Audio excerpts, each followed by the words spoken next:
دیکھو کیسی شدت ہوگی اس وقت. As per medical science the most crucial time is when you are living this world, when the soul is leaving your body. جب روح اس جسم کو چھوڑے گی تو یہ چھوڑنا آسان تو نہیں ہے. ظاہری بات ہے جس کے پاس جتنا مال ہے اس کو اتنا ہی دکھ ہوگا دنیا سے جانے کا، اور یہ ایک عام سی بات ہے، ایسا ہی ہے.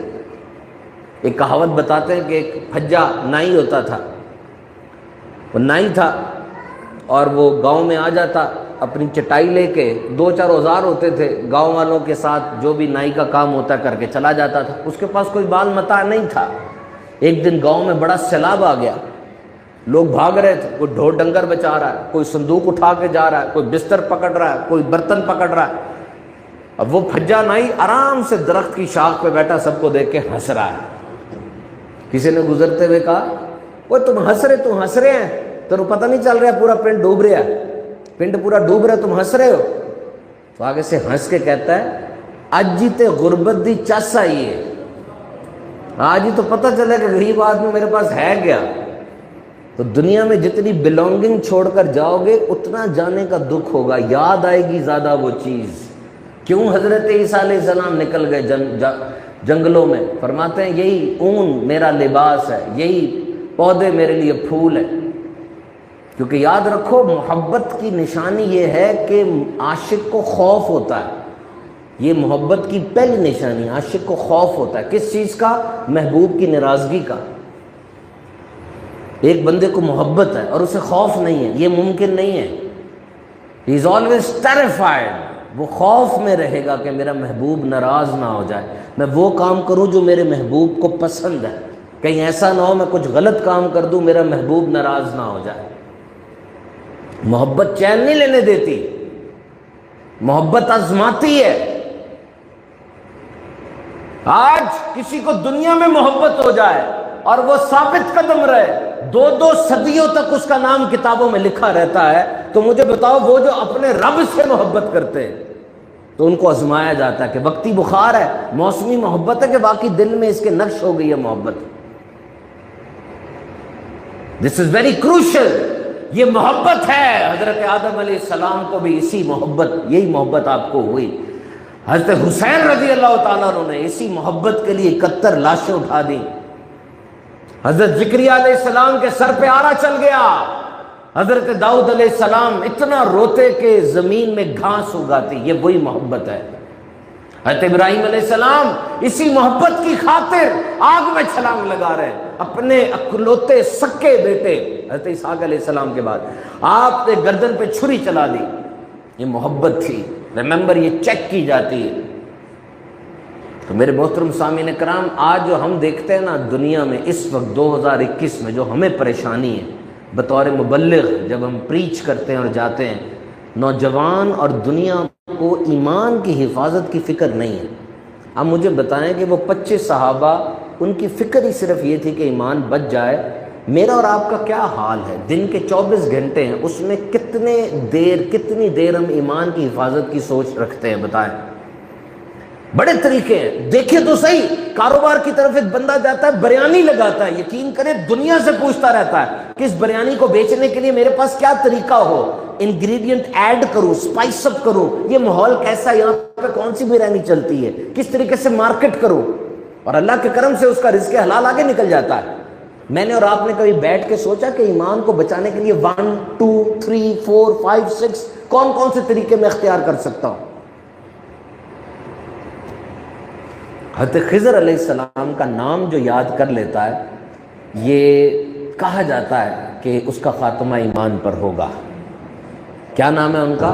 ابو العباس بلیہ بن ملکان. پڑھ لیتے ہیں ایک دفعہ. ابو العباس بلیہ بن ملکان، یہی ہے نا؟ ابو العباس بلیہ بن ملکان. یہ کہا جاتا ہے، پڑھا ہے میں نے، کہ جو یہ نام یاد کر لیتا ہے، یہ وہ نبی ہے جن کو موت نہیں آئی، بعد میں آئے گی، تو اس کا خاتمہ ایمان پر ہوگا. دیکھیں ایمان پر خاتمہ کتنا ضروری ہے. ایک بزرگ فرماتے ہیں کہ میں سیدنا حسن بصری کے پاس بیٹھا ہوا تھا. ذرا معاملے کی شدت آپ نے چیک کرنی ہے اس روایت سے. میں سیدنا حسن بصری کے پاس بیٹھا ہوا تھا کہ کچھ لوگ ایک مردے کو گھسیٹتے ہوئے وہاں سے گزرے، جنازے پر نہیں، ایسے نہیں لے کے جا رہے تھے، گھسیٹ کے لے کے جا رہے تھے۔ سیدہ حسن بصری نے جب یہ دیکھا تو بے ہوش ہو کے گر گئے۔ جب آپ کو ہوش آیا، میں نے بے ہوشی کا سبب دریافت کیا تو کہنے لگے یہ مردہ کبھی اعلیٰ درجے کے عابدوں زاہدوں میں ہوتا تھا۔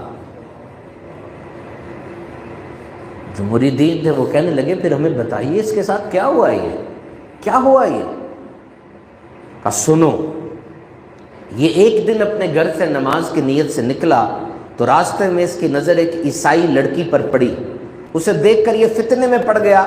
اس لڑکی نے اس سے کہا جب تک تو میرے مذہب میں داخل نہ ہوگا میں تجھ سے نکاح نہیں کروں گی۔ وقت گزرنے کے ساتھ اس کی شہوت بڑھتی چلی گئی، آخر بدبختی اس پر غالب آئی اور اس نے دین اسلام چھوڑ دیا اور عیسائی مذہب قبول کر لیا۔ جب لڑکی کو اس بات کی خبر ہوئی تو اس نے کہا اے فلاں، تجھ میں کوئی بھلائی نہیں، تو نے گھٹیا شہوت کی خاطر اپنا وہ دین چھوڑ دیا جس میں تو نے ساری زندگی بسر کی، اور ابدی نعمتوں کو چھوڑ کر تو نے دنیا کی گندی شہوت کو ترجیح دی۔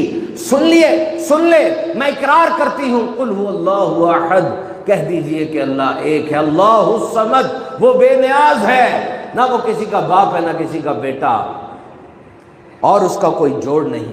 اس لڑکی کی زبان سے سورہ اخلاص کی تلاوت سن کر لوگوں کو حیرانی ہوئی اور کہنے لگے تو نے پہلے سے سیکھ رکھی تھی؟ کہا نہیں، جب اس بندے نے مجھ سے شادی کا اظہار کیا اور بہت زیادہ اصرار کیا، میں رات کو سوئی، مجھے خواب میں مولا کائنات، مجھے خواب کے اندر یہ دکھایا گیا کہ میں دوزخ میں داخل ہو رہی ہوں، اور اچانک دوزخ کے دروازے سے مجھے ہٹا دیا گیا اور میری جگہ اس بندے کو اٹھا کر جہنم میں ڈال دیا گیا۔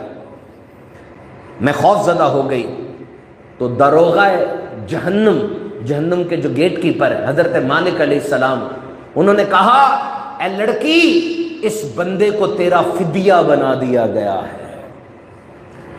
پھر کسی نے میرا ہاتھ پکڑا اور مجھے جنت میں داخل کر دیا، اور میں نے جنت میں ایک جگہ لکھا ہوا دیکھا، اللہ جو چاہے مٹاتا اور ثابت کرتا ہے، اور اصل لکھا ہوا اسی کے پاس ہے۔ پھر مجھے سورہ اخلاص سکھائی گئی، میں نے اسے یاد کر لیا، جب بیدار ہوئی تو وہ صورت مجھے ابھی تک یاد تھی۔ اور آج جو تم دیکھ رہے ہو اس بندے کو، جو زاہد تھا، عابد تھا، مرتد ہونے کی وجہ سے اس کو قتل کر کے گھسیٹ کے لے کے جایا جا رہا تھا۔ اللہ مان والحفیظ، کتنا ڈرنا چاہیے رب تعالیٰ کی خفیہ تدبیر سے۔ ایک یہودی عورت کہتی ہے اپنے شوہر کو کہ میں بڑا ڈرتی ہوں، سامنے والے گھر میں ایسے لگتا ہے کوئی رات کو سایہ آتا ہے اور عجیب سی آوازیں آنا شروع ہو جاتی ہیں، 2-3 دن سے ایسے ہو رہا ہے، میں تجھے بتا نہیں رہی تھی لیکن آج میں بہت ڈر چکی ہوں۔ آپ مل کر دیکھتے ہیں کہ یہ کیا ماجرا ہے۔ رات ہوئی، رات ہونے کے بعد وہ یہودی عورت اور اس کا شوہر دروازے کے پاس گئے۔ جب گہری رات ہوئی، ان دونوں نے دیکھا واقعی سامنے والے گھر کی کھڑکی پر ایک سایہ نمودار ہوا، اور پھر وہ سایہ یوں لگتا تھا کہ اپنی داڑھی پکڑ کے اوپر آسمان کی طرف کھینچ رہا ہے، اور پھر ایک آواز آئی وَامْتَازُوا الْيَوْمَ يَا أَيُّهَا الْمُجْرِمُونَ۔ سورہ یاسین شریف کی غالباً آیت ہے، اور اس کا مطلب ہے اے مجرموں آج الگ ہو جاؤ، دنیا میں تمہارا عہدہ، تمہاری خوبصورتی، تمہارا پیسہ تمہیں چھپا گیا، تم جہاں جاتے تھے تمہاری اس پیسے کی وجہ سے تمہیں آگے بٹھایا جاتا تھا، تمہاری بڑی خاطر مدارت کی جاتی تھی، لوگ تمہارے نام کے ساتھ القابات لگاتے تھے، لیکن اے مجرموں آج الگ ہو جاؤ، آج دنیا کا کوئی معیار نہیں چلے گا، آج اگر سایہ ہے تو اس رب کے عرش کا۔ وہ جو کالا اندھیرا تھا وہ اس آیت کی تلاوت کرتا رہا اور پھر پھوٹ پھوٹ کے رونے لگا، ساری رات بے کل اور بے چین۔ وَامْتَازُوا الْيَوْمَ يَا أَيُّهَا الْمُجْرِمُونَ، اے مجرموں آج الگ ہو جاؤ، آج الگ ہو جاؤ۔ یہودی پکار اٹھا کہ اے عورت یاد رکھ، یہ کوئی اور نہیں بلکہ مسلمانوں کے پیشوا امام اعظم ابو حنیفہ ہیں، جن کی ساری رات اس طرح گزر جایا کرتی تھی۔ اللہ والوں کے دل میں یہ ڈر کس چیز کا ہے؟ کیوں ڈرتے ہیں؟ ان میں سے تو کسی نے کبھی نہیں کہا کہ میرے پاس عبادت کے بڑے ڈھیر ہے اور آج میں اپنی عبادت لے کر آئے ہوں، تو جب بھی آ رہے ہیں اپنے اوپر ایک گناہ گاروں کی گدڑی اوڑھ کر آ رہے ہیں۔ توبہ دو قسم کی ہوتی ہے، ایک جب انسان برائی چھوڑ کے نیکی کی طرف آتا ہے، توبہ کی پہلی قسم جنرل کہ you are quitting the bad deeds and you are entering in the hall of pity۔ زانی تھا، شرابی تھا، جھوٹا تھا، بہت اس کے اندر انا تھی، مغرور تھا، پیسے پہ اکڑتا تھا، چھوڑ دیا اس نے، توبہ کر لی اور توبہ کر کے اب وہ نیکی کی راہ میں آ گیا۔ توبہ کرنے کے بڑے مقام ہیں، جب بھی ارادہ بنے توبہ کر لیں، فوراً توبہ کر لیں۔ It's a mixture of three things, تین چیزوں کا کمبینیشن ہے۔ یہ تینوں سٹیپ طے ہو جائیں تو توبہ کمپلیٹ ہو جاتی ہے۔ نمبر 1، ادراک ہو جائے، تمہیں علم آ جائے، معرفت ہو جائے کہ میرا گناہ بہت بڑا ہے، اور جیسے یہ معرفت ہو اس کے ساتھ ہی ندامت اور شرمندگی آ جائے، اور جیسے ہی ندامت اور شرمندگی آئے فوراً ہی اس گناہ کو نہ کرنے کا پکا ارادہ کر لو۔ سیدنا فاروق اعظم فرماتے ہیں کہ اے بندے، توبہ کرنے کے بعد گناہ کی طرف نہیں لوٹنا، اس کو اسی طرح برا جاننا ہے جیسے دودھ تھن کی طرف واپس نہیں ہوتا۔ تو پہلی توبہ کی قسم کیا ہے؟ برائی سے نیکی کی طرف، اور دوسری توبہ کی قسم ہے درستگی سے مزید درستگی کی طرف، low level to high level, then to high level. اچھا آدمی ہے، نیک ہے، وہ توبہ اس لیے کر رہا ہے کہ مزید درجے اس کے بلند ہو جائیں۔ اس کی سب سے بڑی مثال میرے آقا صلی اللہ تعالیٰ علیہ وسلم نے فرمایا، میں تمہارا نبی صلی اللہ علیہ وسلم دن میں 70 بار استغفار کرتا ہوں۔ امام الانبیاء ہیں، سوچا بھی نہیں جا سکتا معاذ اللہ کہ کسی گناہ کا شبہ تک ہوگا۔ ان کے ذریعے تو ہمیں پتہ چلا کہ کون سا عمل نیکی ہے، انہوں نے تو ہمیں بتایا کہ یہ نیکی ہے، ہم نے کرنا شروع کر دیا۔ انہوں نے صحابہ سے کہا نماز فرض ہو گئی ہے، صحابہ نے کہا حضور یہ نماز کیا ہے، کس طرح پڑھنی ہے، کیا کرنا ہے، کیا اس میں فرض ہے، کیا اس میں سنت ہے، کیا اس میں پروز ہے، کیا ہے؟ میرے آقا نے فرمایا تمہیں کبھی تکلیف دی ہے؟ تمہیں کبھی تکلیف دی ہے؟ جو میں کر رہا ہوں تم کرتے چلے جاؤ، تمہاری نماز ہو جائے گی۔ میرے حضور کیوں فرما رہے ہیں کہ 70 بار توبہ کرتا ہوں؟ کیوں؟ اس لیے کہ توبہ نماز، روزے، حج، زکوٰۃ کی طرح ایک عبادت ہے۔ یہ ایک عبادت ہے توبہ۔ دن میں کتنی بار توبہ کرو؟ تو موت کو یاد کریں میرے محترم سامعین کرام۔ بی بی عائشہ صدیقہ رضی اللہ تعالیٰ عنہ فرماتی ہیں کہ جو دن میں موت کو یاد کرتا ہے 100 بار، وہ قیامت میں شہیدوں کے ساتھ اٹھایا جائے گا۔ بڑی شان ہے ان اولیاء کرام کی، ان نیک لوگوں کی۔ اللہ تعالیٰ ان نیک لوگوں کا حصہ ہمیں بھی عطا فرمائے اور بار بار ان کے در پہ آ کے توبہ کرنے کی توفیق دے۔ میں نے آپ سے عرض کیا کہ توبہ کہاں کی جا سکتی ہے؟ توبہ کے لیے بہترین مقام ہے کسی ولی کا در، کسی اللہ والے کے پاس چلے جائیں اور وہاں جا کے توبہ کر لیں۔ جس طرح آپ میڈیکل سائنس میں کسی ڈاکٹر کے پاس جاتے ہیں، ڈاکٹر آپ کو مرض کی تشخیص بھی کرتا ہے، دوائی بھی بتاتا اور پرہیز بھی بتاتا ہے، تینوں چیزیں بتاتا ہے نا۔ پھر آپ کہیں لڑک جاتے ہیں تو میڈیسن اثر نہیں کرتی، آپ پھر بھاگے بھاگے اسی کے پاس آتے ہیں اور آ کے اس سے کہتے ہیں جی نہیں کام بن رہا، وہ پھر دوائی یا تو تبدیل کر دیتا ہے یا اسی میں آپ کو مزید ڈوز ایڈ کر دیتا ہے۔ توبہ جہاں آپ ہیں، دل نے مانا توبہ کر لیں، لیکن بہترین طریقہ جو بزرگوں سے ہمیں ملا وہ یہ کہ کسی اللہ والے کے پاس آ جاؤ۔ کس طرح انسان کو تم ڈیلیٹ کرو گے؟ How you can delete a human? If you want to create a connection with Allah, how you can delete a human? آپ بندے کو ہٹا کیسے سکتے ہیں؟ اگر کوئی اللہ سے تعلق قائم کرنا چاہ رہا ہے، وہ بندے کو بیچ میں سے کیسے ہٹا سکتا ہے؟ تم بندے کو زندگی میں ہٹا کیسے سکتے ہو؟ مجھے بتاؤ۔ ایک انسان جو اللہ سے اتنا ڈر جائے کہ مایوس ہو جائے کہ جی میں تو اللہ کی عبادت کا جب حق ہی ادا نہیں کر سکتا تو میں تو جہنمی ہوں، پکا پکا جو مرضی کر لو، وہ زیادہ ڈر گیا، اتنا ڈرنا نہیں چاہیے تھا، اتنا زیادہ۔ اب اس کو اللہ کی رحمت سے کی طرف کون لے کر آئے گا؟ بندہ ہی لے کر آئے گا نا۔ اور ایک بندہ اللہ کی رحمت کو غلط سمجھ لیتا ہے۔ کیسے؟ وہ کہتا ہے میں گناہ کرتا رہوں، وہ تو رحمت کرنے والا مجھے معافی کر دے گا، اس نے رحمت کو غلط سمجھ لیا ہے۔ اس کو اللہ سے ڈرائے گا کون؟ بندہ ہی ڈرائے گا۔ ایک بندہ اللہ سے ملنا چاہتا ہے، کہاں جائے گا؟ کسی اللہ والے کے پاس ہی جائے گا نا. تو بندے کو بھیک میں سے نہیں ہٹا سکتے آپ اللہ کے کسی نیک بندے کے پاس جائیں، اس کے پاس بیٹھ کے اس کی بارگاہ میں توبہ کریں، وہ آپ کو ذکر بتائے گا، فکر دے گا، بڑی بڑی بلندیاں طے کروا دے گا. یہ اللہ والے جب مل جاتے ہیں بہت فائدہ ہو جاتا ہے، کچھ پریشانی رہتی نہیں ہے، ساری تو وہ اپنے اوپر لے لیتے ہیں. ان کی شان بڑی بلند ہوتی ہے، وہ اس بندے کو قدم طے کرواتے ہیں اپنی نگرانی میں. اور جب وہ بندہ ہر جگہ پر اپنے اس نیک بندے کو پکارتا ہے، اللہ تعالیٰ اس کی مدد فرماتا ہے. تو یہ بہت اہم چیز ہے، بہت اہم چیز ہے کہ انسان اللہ والوں کا دامن تھام لے. امام غزالی حجت الاسلام ہے. حجت کہتے ہیں گواہی کو، یعنی دین کے اوپر گواہی ہے. یہ شخصیت اتنی بڑی ہے، لاکھوں حدیثیں یاد ہیں، ایسی ایسی کتابیں کہ آج غزالی اسکول آف تھاٹ آکسفورڈ کے اندر پڑھایا جاتا ہے کہ غزالی اسکول آف تھاٹ کیا تھا، ان کا کیا پرسیپشن ہے. احیاء العلوم، مکاشفۃ القلوب، ایسی ایسی شعراء فاق کتابیں ہیں. لیکن کہتے ہیں کہ امام غزالی علم کا بحر بے قرار تھا، لیکن روح کی جو تھی پیاسی تھی. پھر میں نے کسی جگہ پر حضرت بولی فارمدی کو پایا، ساری کتابیں چھوڑ کر صرف ان کی صحبت میں رہا تو مجھے پتا چلا واقعی روح کی پیاس کیسے بجھتی ہے. امام جلال الدین رومی رحمت اللہ تعالیٰ علیہ، کیا مقام ہے آپ کا.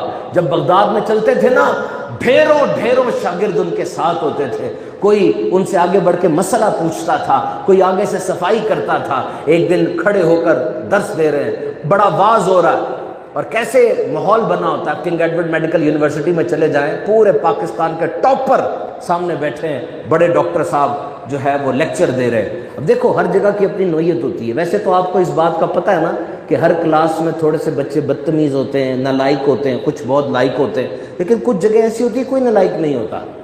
100 بندہ بیٹھا ہے، 100 کا 100 لائق ہے. اب کنگ ایڈورڈ ہو گیا، UET ہو گئی، ان جگہوں کے اوپر جب پورے پاکستان کے ٹاپر آئے ہوئے ہیں تو نالائق کون ہوگا؟ سارے کے سارے پڑھنے والے ہیں، سب کو پتہ ہم نے آگے بڑھ کے ڈاکٹر بننا ہے. تو جلال الدین رومی رحمت اللہ تعالیٰ علیہ کا جو وہ مکتب تھا، کلاس تھی، سارے کے سارے خاموشی کے ساتھ باادب درس سن رہے ہیں. بابا جی داخل ہوتے ہیں، بابا جی آ کر سیدھا آگے چلے جاتے ہیں. سوچو کیسا منظر ہوگا، پڑھائی ہو رہی ہے کہ بابا جی آ جاتے ہیں. عجیب سا لگا، سب دیکھ رہے ہیں. بابا جی پوچھتے ہیں یہ کیا ہے؟ کتابوں کا ڈھیر تھا، علم کا وہ خزانہ جو امام جلال الدین رومی نے بڑے عرصے سے اکٹھا کیا ہوا تھا. کتنا لگاؤ ہوتا ہے ایک کتاب سے، کوئی ہاتھ بھی لگا دے تو ڈر جاتے ہیں. کئی کتابیں تو اتنی پرانی ہو جاتی ہیں کہ ان کے صفحے بھی گرنا شروع ہو جاتے ہیں. زیادہ احتیاط کرتا ہے اکٹھی کرنے والا.